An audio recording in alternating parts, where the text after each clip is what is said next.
শ্রদ্ধা নামে এক মেয়ে ছিল যে তার জীবনে শৃঙ্খলা বজায় রাখতে হিমশিম খাচ্ছিল। তার মা এবং সেলিব্রিটি সহ বিভিন্ন উৎস থেকে প্রচেষ্টা এবং পরামর্শ সত্ত্বেও সে সাফল্যের জন্য প্রয়োজনীয় শৃঙ্খলা অর্জন করতে পারেনি। তার বন্ধু আমানের সাথে তার হতাশাগুলি নিয়ে আলোচনা করে তারা একজন অনন্য ডাক্তারের সাথে পরামর্শ করার সিদ্ধান্ত নেয়, যিনি ঐতিহ্যবাহী চিকিৎসার চেয়ে বই থেকে প্রাপ্ত আধুনিক সমাধানের জন্য পরিচিত। আমান ডক্টর বুক থেকে অর্জিত অন্তর্দৃষ্টি শেয়ার করেন, প্রেরণা এবং শৃঙ্খলার গুরুত্বের উপর জোর দেন। ডাক্তার তাদের কার্ট কোপারমেয়ারের গল্পের সাথে পরিচয় করিয়ে দেন, যিনি সাফল্যের নীতিগুলি অধ্যয়নের জন্য 50 বছর উৎসর্গ করেছিলেন। কার্ট আবিষ্কার করেন যে আত্মশৃঙ্খলা অপরিহার্য এবং এটিকে সমস্ত লক্ষ্য অর্জনের মূল চাবিকাঠি বলে অভিহিত করেন। ডাক্তার টোকিওর একজন সুশি শেফ জিরোর গল্প শেয়ার করেন, যিনি প্রথমে অসাধারণ ছিলেন না কিন্তু অসাধারণ শৃঙ্খলার অধিকারী ছিলেন। জিরোর নিষ্ঠা তাকে সুকিয়াবাসী জিরো তৈরি করতে পরিচালিত করে, যা তার শিল্পের প্রতি তার নিরলস প্রতিশ্রুতির কারণে 3টি মিশেলিন তারকা অর্জন করে। শ্রদ্ধা এবং আমান শৃঙ্খলার তাৎপর্য বুঝতে পেরেছিলেন এবং কিভাবে তারা এটিকে তাদের জীবনে অন্তর্ভুক্ত করতে পারেন সে সম্পর্কে জিজ্ঞাসা করেছিলেন। ডাক্তার ড্যানিয়েল ওয়াল্টারের দ্য পাওয়ার অফ ডিসিপ্লিন বইটির কথা উল্লেখ করেছিলেন, যেখানে শৃঙ্খলা গঠনের জন্য 7টি গুরুত্বপূর্ণ নিয়মের রূপরেখা দেওয়া হয়েছে। প্রথম নিয়মে 2টি ধাপ ছিল: ক্ষতিকারক কার্যকলাপ এড়িয়ে চলা এবং উপকারী কার্যকলাপে জড়িত হওয়া। ডাক্তার আর্ট সার্ফিন ধারণাটি তুলে ধরেন, যা মনোবিজ্ঞানী অ্যালান মারল্যাট আবেগ নিয়ন্ত্রণের জন্য তৈরি করেছিলেন। শ্রদ্ধা তার শৃঙ্খলার প্রতিবন্ধকতা হিসেবে সোশ্যাল মিডিয়া রিলগুলিতে ক্রমাগত স্ক্রোল করাকে চিহ্নিত করেছিলেন। ডাক্তার ব্যাখ্যা করেছিলেন যে আবেগের প্রতি তাৎক্ষণিক প্রতিক্রিয়া দেখানোর পরিবর্তে একজনের উচিত সেগুলি পর্যবেক্ষণ করা, আবেগকে তার কাছে নতি স্বীকার না করে চলে যেতে দেওয়া। তিনি সারাহ নামে একজন রোগীর উদাহরণ দিলেন, যিনি গভীর রাত পর্যন্ত জাঙ্ক ফুড খাওয়ার তীব্র আকাঙ্ক্ষার সাথে লড়াই করছিলেন। ডাক্তার তাকে 10 মিনিটের জন্য বিরতি নেওয়ার পরামর্শ দিয়েছিলেন। যখন তাড়নাটি তীব্র হয়, তখন তিনি কোনো বিচার না করে তার চিন্তাভাবনা পর্যবেক্ষণ করতে পারেন।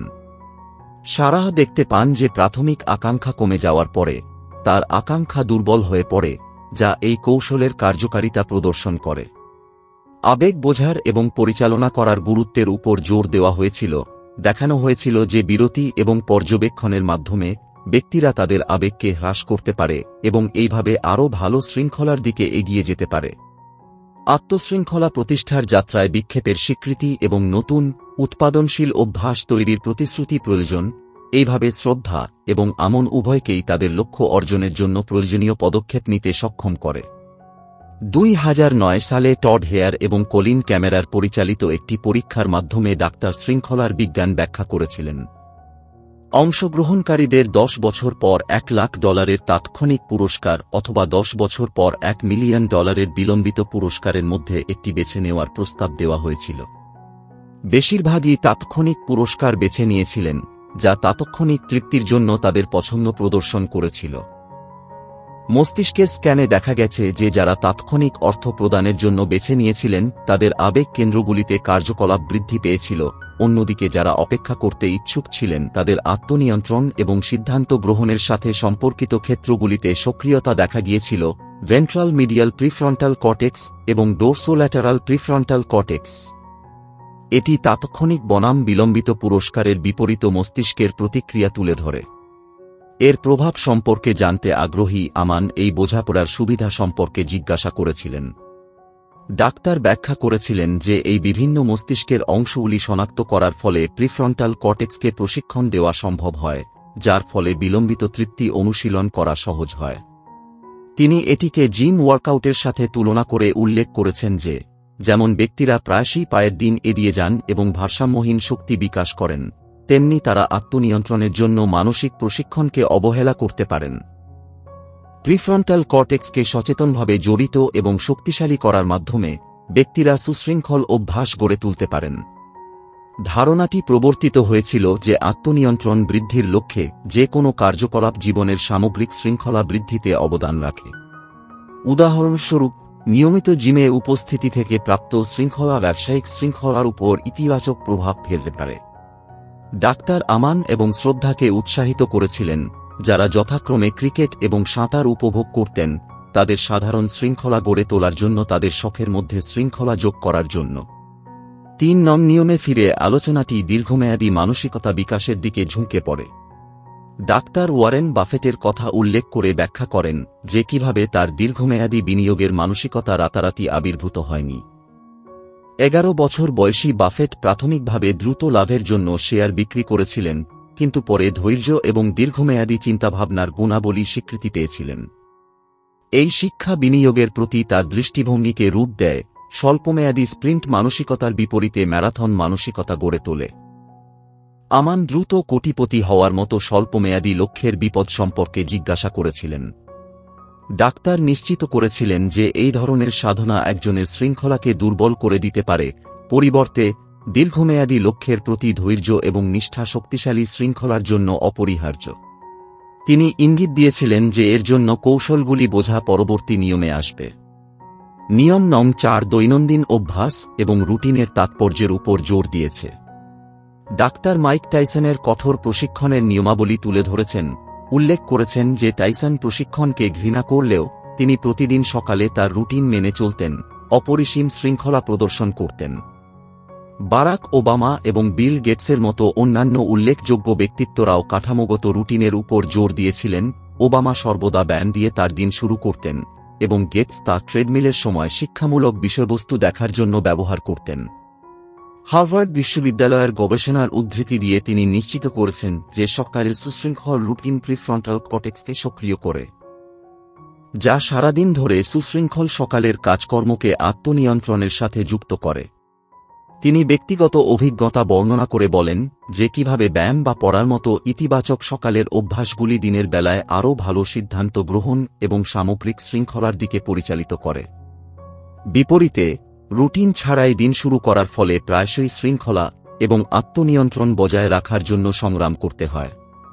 সংক্ষেপে আলোচনাটি শৃঙ্খলার পিছনের বিজ্ঞান বোঝা, আরও ভালো আত্মনিয়ন্ত্রণের জন্য প্রিফ্রন্টাল কর্টেক্সকে শক্তিশালী করা, দীর্ঘমেয়াদী মানসিকতা বিকাশ করা এবং সামঞ্জস্যপূর্ণ দৈনন্দিন রুটিন প্রতিষ্ঠার চারপাশে আবর্তিত হয়েছিল। ব্যক্তিগত আগ্রহ এবং কাঠামোগত অভ্যাসের মাধ্যমে ব্যক্তিরা জীবনের বিভিন্ন ক্ষেত্রে তাদের সামগ্রিক শৃঙ্খলা উল্লেখযোগ্যভাবে উন্নত করতে পারে। কথোপকথনটি রুটিনের তাৎপর্য এবং সামগ্রিক সুস্থতার উপর ছোট ছোট কাজের প্রভাব নিয়ে আবর্তিত হয়েছিল। ডাক্তার একটি ডোমিনো প্রভাবের ধারণাটি তুলে ধরেন, যেখানে একটি ছোট ইতিবাচক পদক্ষেপ বৃহত্তর ইতিবাচক পরিবর্তন আনতে পারে, অন্যদিকে নেতিবাচক পদক্ষেপগুলি প্রতিকূল ফলাফলের দিকে নিয়ে যেতে পারে।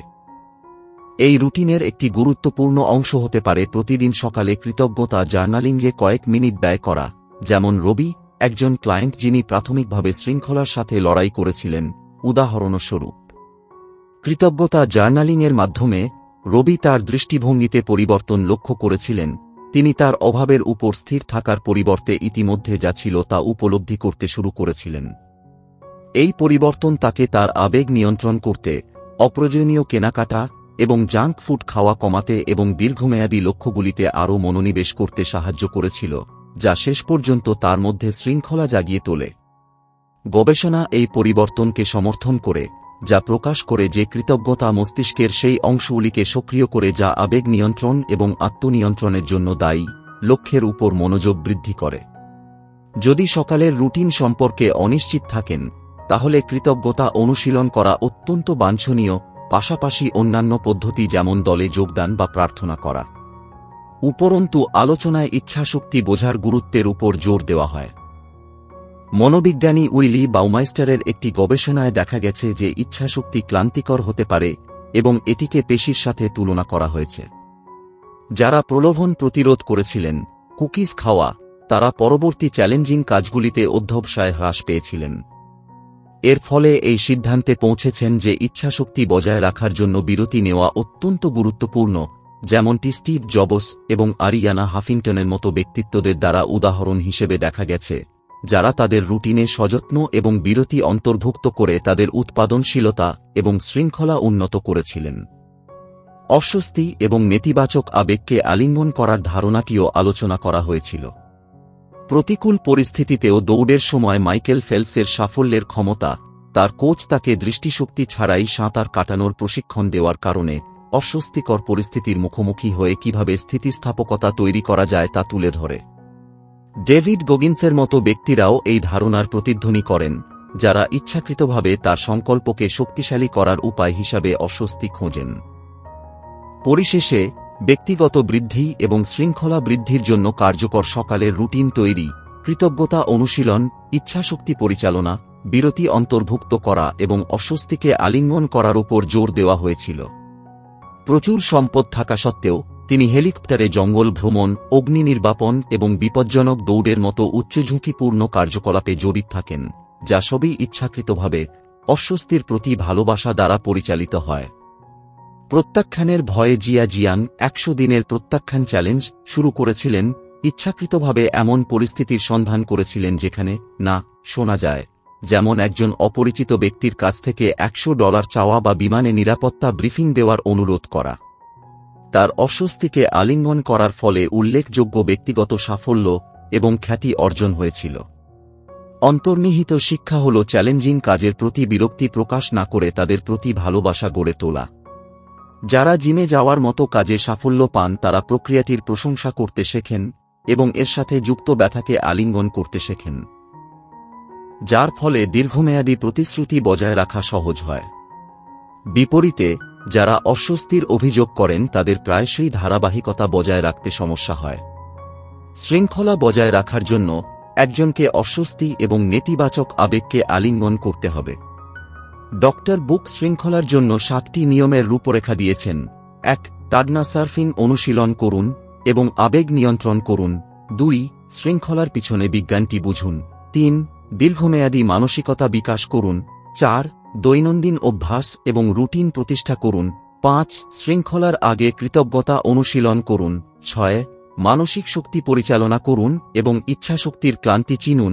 এবং 7. অস্বস্তি আলিঙ্গন করুন। এই বিষয়টি শেয়ার করার পর শ্রদ্ধা অধিবেশনে যোগদানের মূল্য সম্পর্কে সন্দেহ প্রকাশ করেন, কিন্তু অর্জিত অন্তর্দৃষ্টি দেখে আশ্বস্ত বোধ করেন, শেখা কিছু শিক্ষা প্রয়োগ করার প্রতিশ্রুতি দেন। ডগ বুক কমপক্ষে 2 বা 3টি পরামর্শ বাস্তবায়নের গুরুত্বের উপর জোর দেন। শ্রদ্ধা এবং আমান উভয়েই কৃতজ্ঞতা প্রকাশ করেন এবং অনুপ্রাণিত বোধ করে চলে যান। ড্যানিয়েল ওয়াল্টারের লেখা শৃঙ্খলার শক্তি বইয়ের সারাংশ এখানেই শেষ। আরও সারসংক্ষেপ, অন্তর্দৃষ্টি এবং কন্টেন্ট তৈরির টিপসের জন্য দর্শকদের চ্যানেলটি সাবস্ক্রাইব করার জন্য উৎসাহিত করা হচ্ছে। আগ্রহীদের জন্য কন্টেন্ট তৈরির উপর দৃষ্টি নিবদ্ধ করে আসন্ন একটি ইভেন্টের বিস্তারিত বর্ণনা দেওয়া হবে। পরবর্তী সময় পর্যন্ত বিদায়।